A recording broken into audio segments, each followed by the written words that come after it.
حضرت علی کو انہوں نے شہید کیا جو ان کے ساتھی تھے خوارج۔ جنگ صفین میں حضرت معاویہ کے کہنے سے عمرو بن العاص رضی اللہ تعالیٰ عنہ نے قرآن مجید جو ہے نیزے پر اٹھا لیا کہ لڑائی بند کرو، قرآن کو حکم بنا لو، جو قرآن فیصلہ کر دے وہ ہم بھی قبول کریں تم بھی کرو۔ حضرت علی کا خیال یہ تھا رضی اللہ تعالیٰ عنہ یہ چال ہے،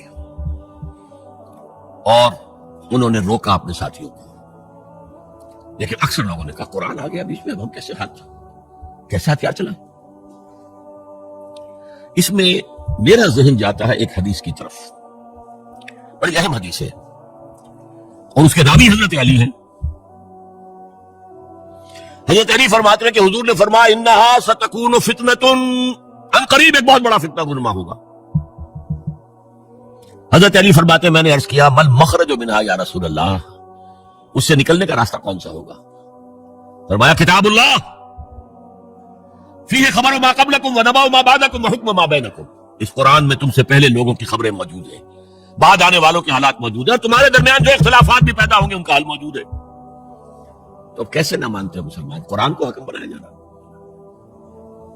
بہرحال اس کے نتیجے میں جو بھی ہوا ہے یہ اب تاریخ کا معاملہ ہے، میں اس کی تفصیل میں نہیں جانا چاہتا، مسئلہ حل نہیں ہو سکا۔ لیکن حضرت علی کی خلافت جو ہے ان کے ہاتھ پر بیعت ہو گئی تھی، وہ چلی، لیکن 4.5 برس سوائے خانہ جنگی کے اور کچھ نہیں ہوا۔ وہ جو قافلہ آگے چل رہا تھا سیل رواں، وہ 1 انچ بھی آگے نہیں بڑھا۔ البتہ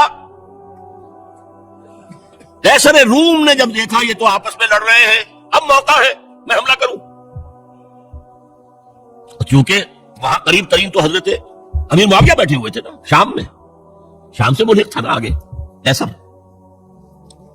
حضرت معاویہ نے خط لکھا، اور رومی کتے اگر تو نے دارالاسلام پر حملہ کرنے کی جرت کی تو سن لے کہ علی کی طرف سے لڑنے والوں میں سب سے پہلے معاویہ ہوگا تیرے خلاف،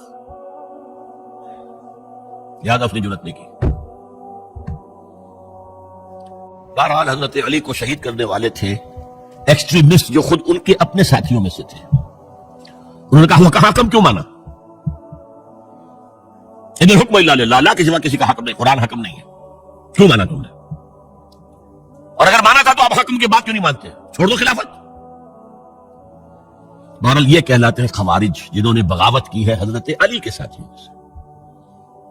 ان میں سے 3 نے بیٹھ کے طے کیا کہ یہ 3 جو در حقیقت بڑے شخص ہیں، یہ اس وقت امت جو ہے ان کی وجہ